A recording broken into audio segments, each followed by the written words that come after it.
ಇಲ್ಲ, ಖುಷಿ ಆಯ್ತು ಸರ್. ಯಾಕಂದ್ರೆ ಹೊಸ ಸಿನಿಮಾಗಳು ಒಂದು ವರ್ಷಕ್ಕೆ ಸುಮಾರು ನಮ್ಮ ಕನ್ನಡ ಇಂಡಸ್ಟ್ರಿಯಲ್ಲಿ ಒಂದು 300ರಿಂದ 400 ಸಿನಿಮಾ ತಯಾರಾಗ್ತದೆ. ಬೆರಳೆಣಿಕೆ ಅಷ್ಟು ಸಿನಿಮಾಗಳು ಮಾತ್ರ ಗೆದ್ದು ದುಡ್ಡು ಮಾಡ್ತದೆ. ಇನ್ನ ಅನೇಕ ಸಿನಿಮಾ ಬಹಳ ಕಷ್ಟಪಡ್ತಾರೆ.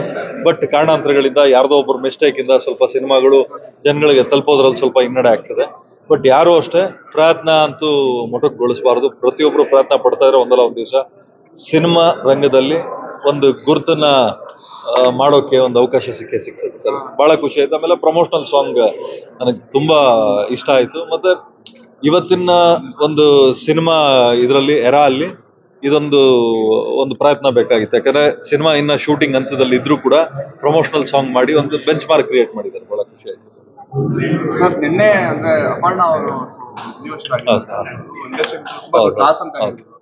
ಅವ್ರ ಬಗ್ಗೆ ಏನಾದ್ರು ಸರ್, ಇವಾಗ ನಿಮ್ಗೆ ಗೊತ್ತಿದೆ ಸರ್, ಅವರು ಒಂಥರ ನಮ್ಗೆ ಕನ್ನಡದ ಆಸ್ತಿ ಅಂತಾನೆ ಹೇಳ್ಬೋದು ಸರ್.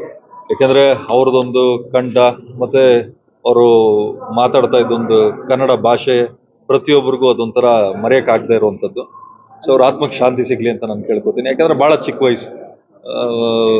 ಇದನ್ನ ನೋಡಿದಾಗ ಅನ್ಕೋತೀನಿ ನಾನು, ಯಾಕಂದ್ರೆ ಸಾವಿಗೆ ವಯಸ್ಸು ಅನ್ನೋದು ಲೆಕ್ಕಕ್ಕೆ ಬರಲ್ಲ. ಸೊ ಎಲ್ಲರೂ ಆರೋಗ್ಯವಾಗಿರ್ಬೇಕು ಅಂತ ನಾನು ಪ್ರತಿಯೊಬ್ಬರಿಗೆ ಕೇಳ್ತೀನಿ. ಆಮೇಲೆ ನಿನ್ನೆ ಶಿವಣ್ಣ ಬರ್ಡೇ ಇತ್ತು. ಹಿಂದೂ ಶಿವಣ್ಣ ಕಾಂಬಿನೇಷನ್ ಬರುತ್ತೆ ಅಂತ ಒಂದು ನ್ಯೂಸ್ ಆಗಿ ಅದ್ರ ಬಗ್ಗೆ ಅಪ್ಡೇಟ್ ಆಯ್ತು ನಿನ್ನೆ ಸಿಗ್ಲಿಲ್ಲ? ಖಂಡಿತ. ಯಾಕಂದ್ರೆ ಇವಾಗ ಏನಾಗ್ತದೆ ಅಂದ್ರೆ ಸರ್, ಬರ್ಡೇ ದಿನ ರಿಲೀಸ್ ಮಾಡೋದು ಅಥವಾ ಅನೌನ್ಸ್ ಮಾಡೋದು ಬೇರೆ ಸರ್. ಬಟ್ ಒಂದು ರೈಟ್ ಕಾನ್ಸೆಪ್ಟ್ ಅಂದ್ರೆ ಆತ್ರವಾಗಿ ಮಾಡದೆ ಒಂದ್ ಸ್ವಲ್ಪ ಒಂದು ಫ್ರೂಟ್ಫುಲ್ ಕಂಟೆಂಟ್ ಜೊತೆಲಿ ಮಾಡೋದ್ರಿಂದ ಅಂದ್ರೆ ನಾವು ಮಾಡಿರೋ ಪ್ರಯತ್ನ ಜನಕ್ಕೆ ರೀಚ್ ಆಗ್ಬೇಕು, ಅದೊಂಥರ ಸಫಲ ಆಗ್ಬೇಕು ಸರ್. ಹಂಗಾಗಿ ನೋಡ್ಕೊಂಡು ಒಂದು ಒಳ್ಳೆ ಕಾನ್ಸೆಪ್ಟ್ ಅಲ್ಲಿ ವರ್ಕ್ ಮಾಡ್ತಾ ಇದೀವಿ ಸರ್. ನೋಡ್ಕೊಂಡು 100% ಒಂದ್ ಸ್ವಲ್ಪ ದಿನದಲ್ಲೇ ಅನೌನ್ಸ್ ಮಾಡ್ತೀವಿ. ಅಂಡ್ ಎಲ್ಲರೂ ಹೀರೋಗಳ ಒಂದು ಸಿನಿಮಾಗಳಿಗೆ, ಡೈರೆಕ್ಟರ್ ಸಿನಿಮಾಗಳಿಗೆ ಕಾಯೋದು ಕಾಮನ್.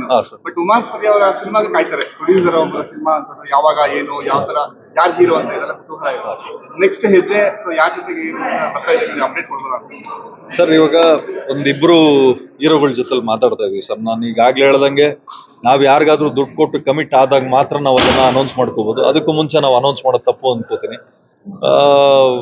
ಒಳ್ಳೆ ಹೀರೋಗಳ ಜೊತೆಲೆ ಮಾತುಕತೆ ಮಾಡ್ತಾ ಇದೀವಿ. ಒಂದು ಒಳ್ಳೆ ಕಾನ್ಸೆಪ್ಟ್ ಜೊತೆಲೆ ಬರ್ತಾ ಇತ್ತು ಸರ್. ಅಂದ್ರೆ ನನಗೆ ನೀವೆಲ್ಲ ಎಷ್ಟು ಆಶೀರ್ವಾದ ಮಾಡಿರೋದು, ಪ್ರೀತಿ ತೋರಿಸ್ತಿರೋದು ನನ್ನ ಆಭಾರಿ ಆಗಿರ್ತೀನಿ ಕನ್ನಡ ಸಿನಿಮಾ ಇಂಡಸ್ಟ್ರಿಗೆ.